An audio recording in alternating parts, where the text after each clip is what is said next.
এরপরে প্রশ্ন হলো, আমি একজন ব্যবসায়ী, আমার একটা জেন্টস দোকান আছে, আসছে রমজানে আমাদের ব্যবসায়িক সিজনে আমাদের প্রচুর টাকা ইনভেস্ট করতে হয়, সেজন্য আমি কিছু টাকা নিতে চাই। আমার হাতে টাকা নাই, আমার আত্মীয়দের কাছে হাওলাত চেয়েছি, কোথাও পাই নাই।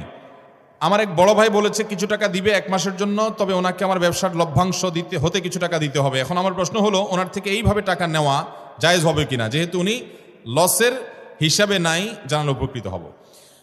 যদি আপনার বন্ধু আপনাকে টাকা দেয় ব্যবসায় আর বলে আমাকে লাভের ভাগ দিবা, তাহলে আপনি তাকে নিতে পারেন এই শর্তে যে লাভ লস দুইটার ভাগ তুমি নিতে হবে। তাহলে সেক্ষেত্রে তুমি টাকা ইনভেস্ট করো এবং লাভের হারটাও ঠিক করতে হবে যে কত পার্সেন্ট লাভ। আমার এই ব্যবসার পর আমার চেষ্টা, আমার শ্রম, আমার সময়, আমার দোকান সব আমার, আর তোমার শুধু টাকা বা পুঁজিটা। তো লাভ তুমি 50%, আমি 50, অথবা তুমি 40%, আমি 60%, এভাবে যে কোনো হার ঠিক করে তারপরে ব্যবসা নামতে হবে। শুধু লাভের ভাগ খাবে বা থোক টাকা নিবে নির্দিষ্ট হারে যে তুমি লাভ করো আর লস করো, আমার এত টাকা দিতে হবে, তাহলে এটার নাম হবে সুদ। এভাবে নেওয়া যাবে না।